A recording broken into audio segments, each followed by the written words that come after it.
What's going on, sixth grade? All right, the first thing we're going to do, I got some of your 3D printed keychains already printed out there. They're coming out pretty amazing. I can't wait to give you those when you get back. All right, so first thing you want to do, you got to turn these in to me. It's going to be the first grade in the third quarter. DVOA students, do not worry about this. We've been working on it the last couple weeks here.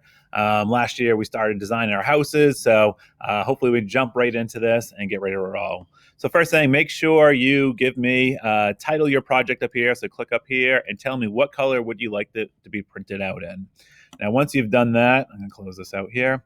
All right, once you've done that, we need to turn in our file. So what we wanna do, we wanna hit export, and we wanna click on STL file. So that's how the 3D printer kind of recognizes that file. So we're gonna hit STL file, and then right here, it's gonna download to your Google Drive.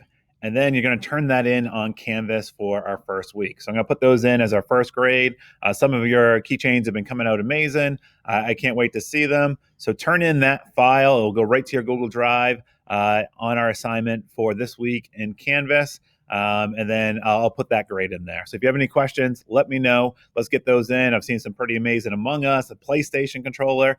You guys are crushing it. So get those into me so I can start print them off. And let's get ready to rock this year. Welcome back, people. Happy 2021.